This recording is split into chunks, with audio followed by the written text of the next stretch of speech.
Hello everybody. Well, this is a bag I made and I already made the bottom, an oval bottom.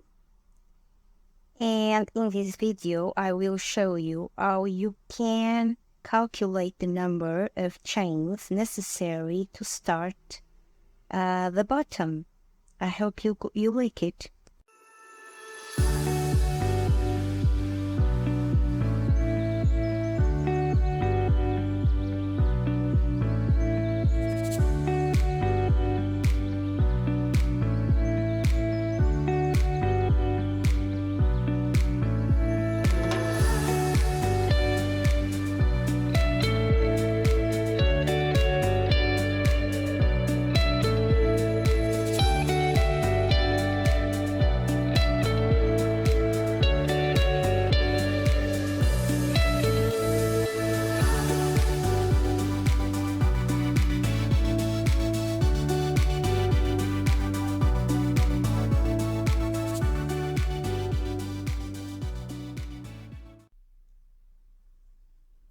Okay, I made the 50 chains, skipped the first one, and made single crochets until the end. Now, in the second single crochet, I have a stitch marker. I love bobby pins as stitch markers.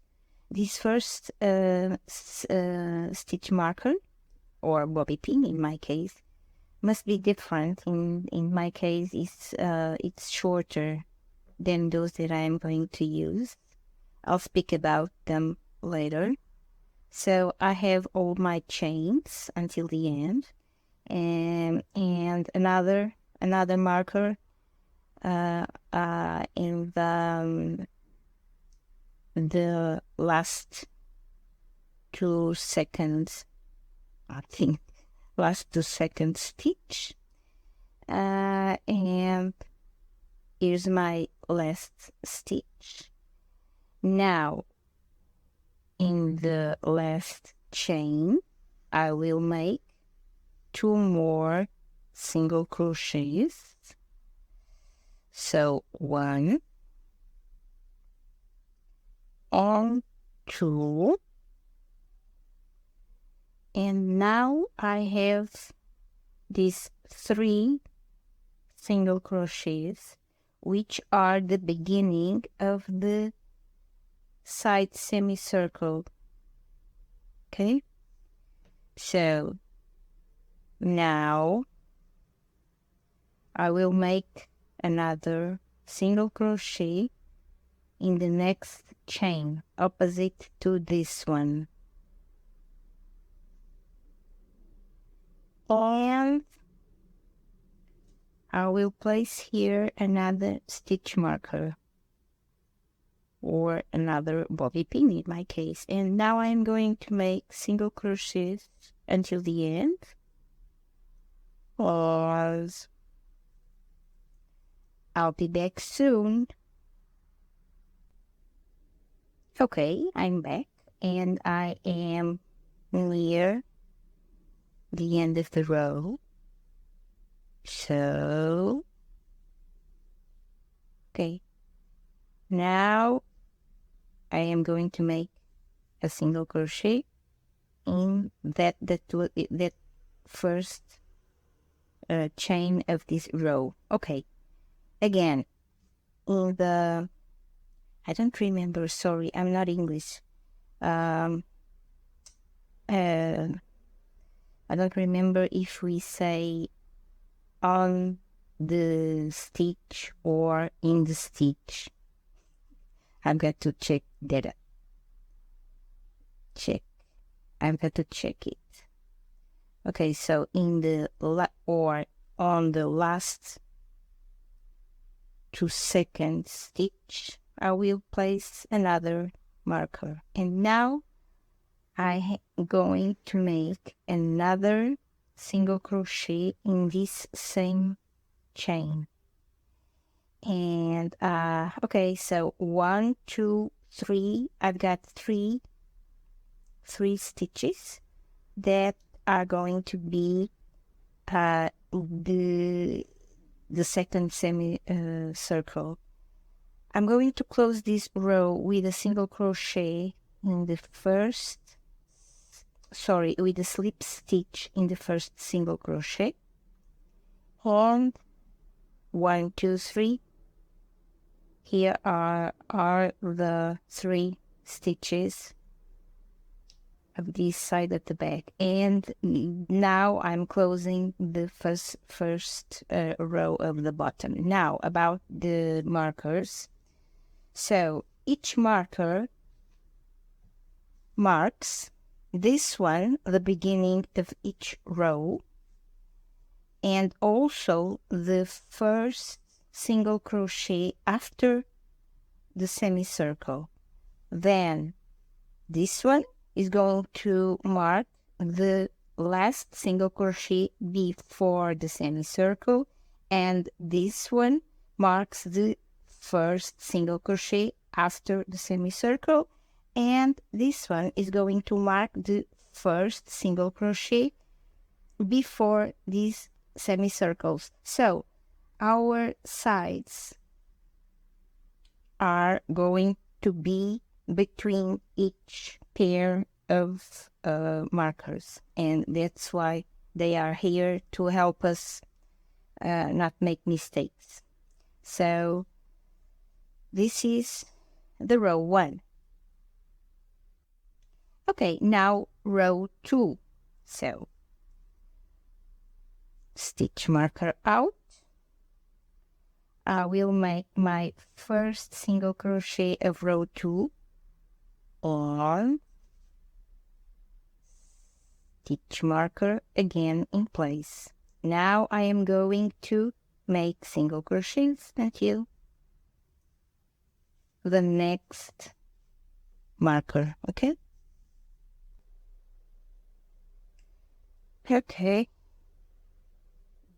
single crochet, and now next single crochet on that single crochet that must have the marker, and marker again. Okay, now I am going to make 2 single crochets in each stitches. So I'm going to make 3 increases. So 1 increase,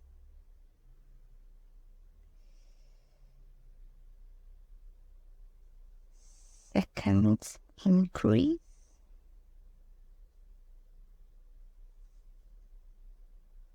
third increase, and semicircle done.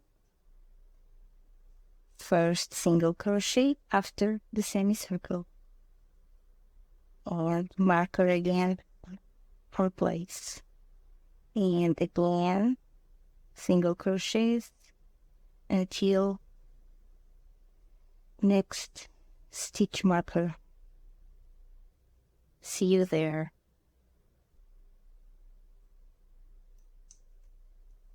Oh, broaching my next stitch marker,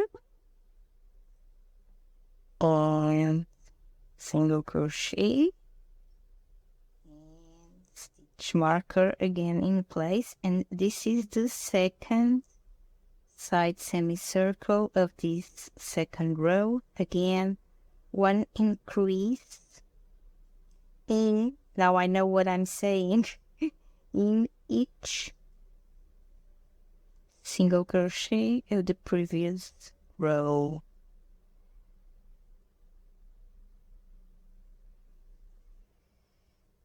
Now I don't make any more slip stitch on the single crochets. Okay, so end of row 2.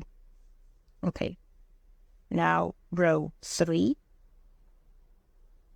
That's why this marker being different from those others, it's nice because I always know when I'm starting a new row. Okay, row 3, Now it's the same, and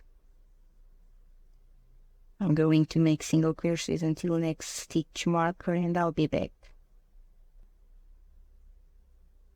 So my next single crochet will be the last single crochet before the semicircle. So stitch marker out, stitch marker on. Now I am going to make one increase, one single crochet, one increase, one single crochet. So one increase,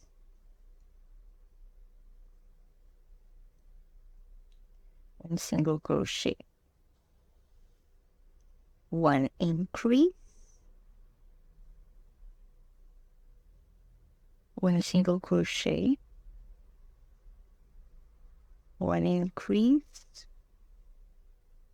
one single crochet, and I'm done. So next will be a single crochet with marker, stitch marker, and there it is, that. So now I am going to repeat that sequence, increase, single crochet in this semicircle, and in this case I'll be back with row 1, 2, 3, row 3 finished. Okay, so this is the end of row 3. I already made the same sequence that I made on the other side, so one increase, one single crochet. And now I am going to begin row 4. So stitch marker out, single crochet, and stitch marker on, and again single crochet until this stitch marker. So stitch marker out again, last single crochet before the side semicircle, and stitch marker in. Okay, now in the previous row I began with an increase. The sequence was one increase, one single crochet. Now the sequence is going to be increase, 2 single crochets, but I will start with single crochets. So one single crochet,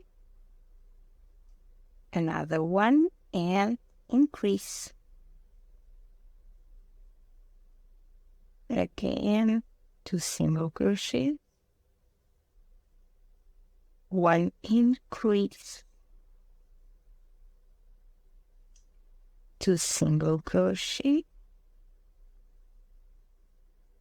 one increase, and this semicircle is done. Stitch marker out, single crochet, stitch marker in, and again single crochet, single crochet, single crochet, and I'll be back for the next row. So here's the end of row 4. So this semicircle is equal to this one, of course. 2 single crochets, 1 increase, 2 single crochets, 1 increase, and again 2 single crochets, 1 increase, 3 times. So this is the end of row 5, of row 4, and now I'm going to begin row 5. So as before, stitch marker out. Now the first single crochet of row 5, and again single crochet until the next marker. Okay, by this time, you already know how this works. So I already made the last single crochet before this semicircle. And now the sequence of stitches will be 1 increase and 3 single crochets. So here we go, 1 increase, 3 single crochets, English, 1, 2, I was speaking in Portuguese, 1, 2, 3, again, 1 increase, 1, 2, 3, and again 1 increase, 1, 2, and 3, and we turn stitch stitch marker out, stitch marker in arm. Now it's the same single crochets, repeating the sequence, 1 increase, 3 single crochets 3 times, and we're done with row 5. So row 5 is done. Now let's begin row 6. So it's the same in each row, of course. So the first single crochet of this row, and then single crochet until this side semicircle. Okay, stitch marker already in place. Now we are going to make the sequence will be 4 single crochet and 1 increase. So 1, 2, 3, 4, and 1 increase. 1, 2, 3, 4, 1 increase, or 1, 1, 2, 3, 4, 1 increase. Stitch marker out, stitch marker in, single crochets, repeat the sequence of the semicircle row 6, and I'll be back for the last row, which will be the row 7. Okay, last row. So I'm near the end of this bottom. And here we go again. And of course, you can adapt this method for any other kind of project. Okay, I'll be back. So in this last row, the sequence of stitches will be 1 increase, 5 single crochets. So 1 increase with 5 single crochet.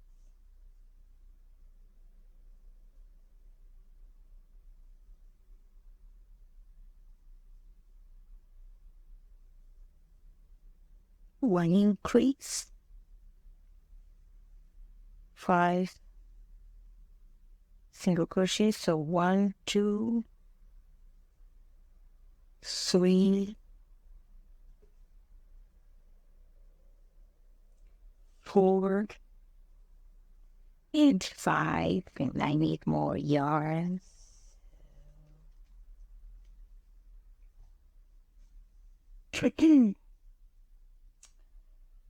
So one increase,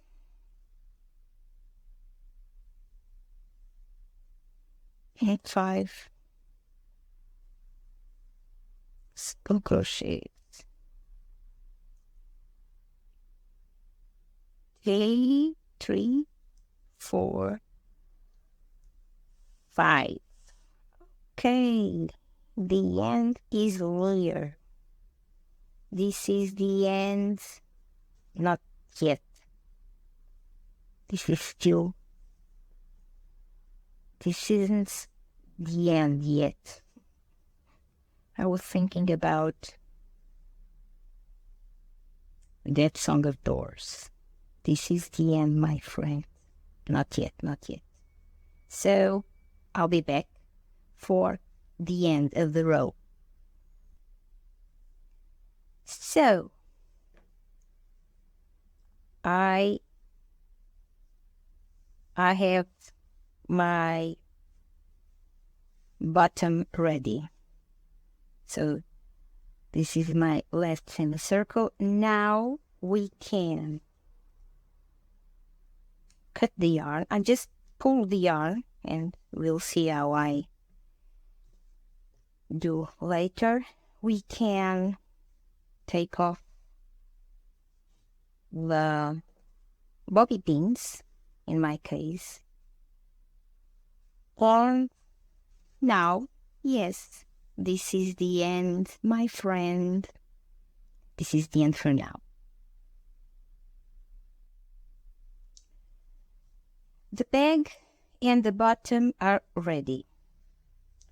But before attaching one to the other, I'm going to make a cardboard base because I want the bottom of the bag stays flat all the time. I like it that way. You can, of course, skip this step. And so here's what I do. In a piece of paper, I draw the shape of the bottoms.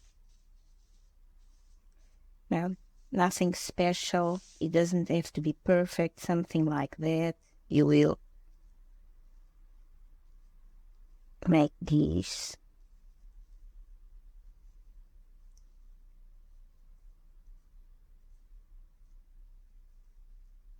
Okay, and then you will continue. And then I cut the paper, not following the line, but a little bit inside, so that the shape became, the oval shape becomes slightly smaller than the crochet button itself, you know, like this one. I don't need this anymore, like this one, a little bit smaller. Okay. Next, I transfer this shape onto a piece of cardboard and I cut it out. I made it twice. I have 2 pieces of cardboard, you know, that are exactly the same shape. You can use 1 or 2 or 3 pieces of cardboard. That will will depend on the thickness and the weight that you usually carry in your bags. So in my case, I still have pieces of this cardboard. It has about 1 millimeter thickness. I think that 2 pieces of cardboard will be enough in my case. And so I've got 2 oval cardboard. Then I will glue them I like to use white glue, that kind of glue that we use when we are working with wood.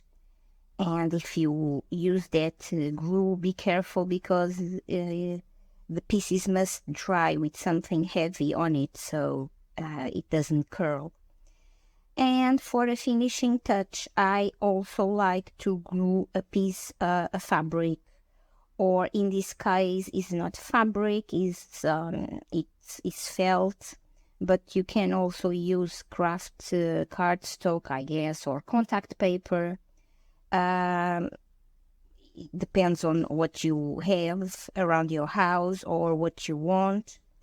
So in my case, was felt. Now, this I'm going to glue these 3 pieces together, and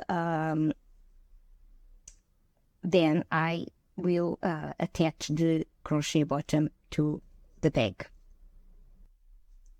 Final step. So, my bag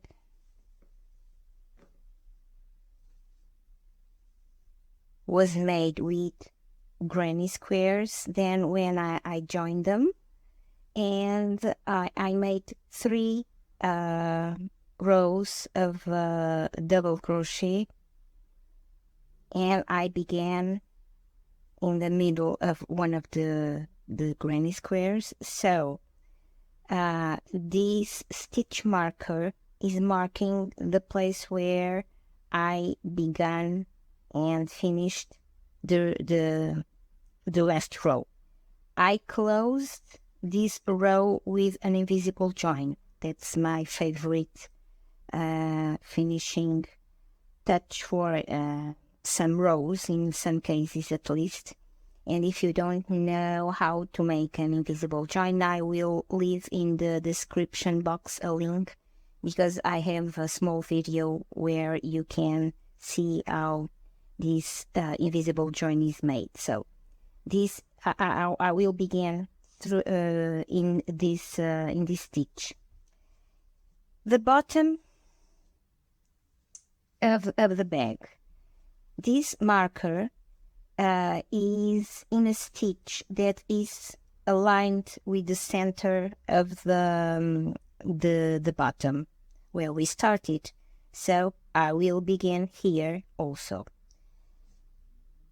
So I will attach both pieces of crochet with single crochets, and I'm going to insert. Now I'm working with the darker color, the brown, but I think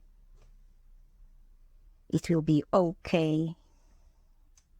So I'm going, everything is in place, the bag face to me, and be careful with the wrong side and the right side of the bottom. The wrong side is face down to the bag, like this, okay? So first single crochet, I insert my hook in this stitch, the invisible join. Next, in the stitch with the marker in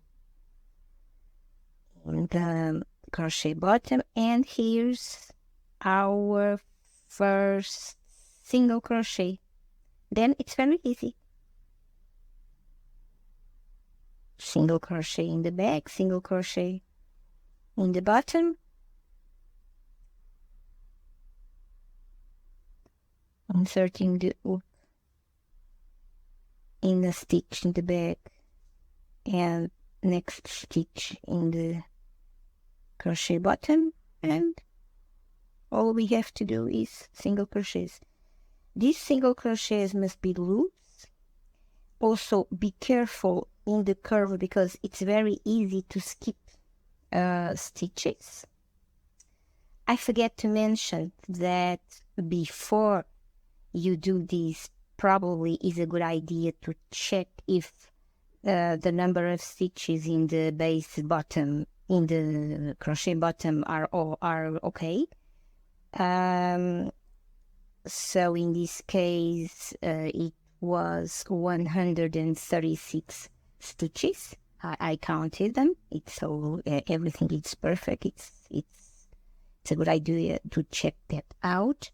And so let's continue. I will be back in the end because there's nothing new in this task.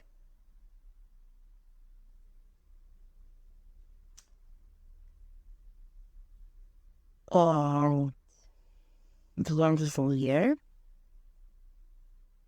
And now the end is near. Do you remember this guy here? So what I usually do, I don't care much about weaving all the tails unless until the end of the work. So what I do is a bit weird, isn't it? But look in this stitch, look in that stitch, I pull the yarn and make a single crochet, and then I will take care of this tail later. That's what I do. Or more, like I sang before, the wall is here, and so I don't remember the rest of the song. When I'm doing stuff, I keep remember songs. And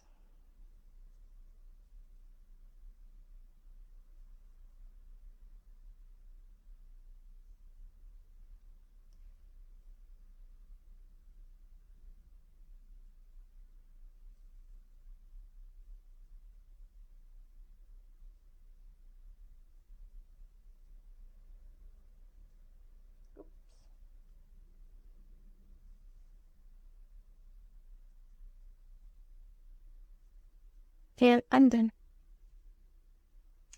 I will make an invisible join. I told you I would leave the link in the description box below, and I will, but I can show you how I make an invisible join right now. Wait a minute. So, scissors and needle. I cut the yarn, pull it through. Now, yarn onto the needle, pull. This is, wow, I hope you can see this well because it's brown. So this is the first single crochet we made.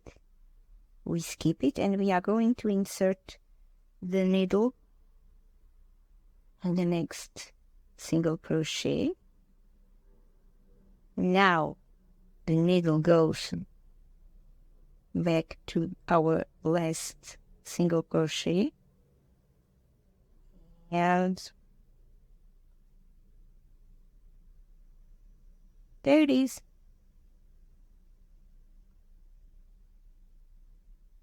So it's done. Now I have to weave in all these tails. It's a very boring job, and I'll be back. But I forgot to mention something when I talked to you about the bottom, the cardboard bottom, which is, yes, I like to use white glue, but you can use any kind of glue you prefer, okay? I'll be back with the bag finished. But before that, I will show you how to use these. So we open the bag. And put this in the bottom of the bag. And there it is. Oh, yes. I forgot to mention that you can use something else to help maintaining the cardboard base in the bottom of your bag, which is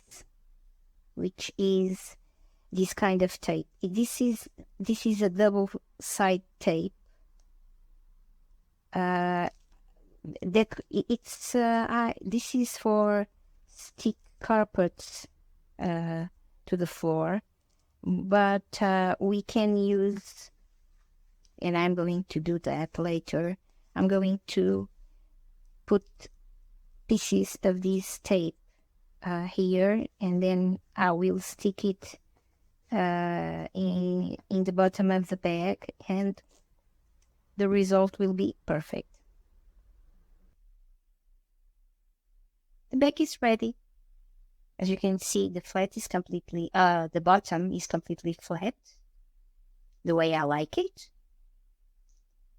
You can use the same method to calculate the bottom you need for any other design you want for your bag. Anyway, if you like the design of this bag, it is available on my Etsy shop. And that's all for now. See you.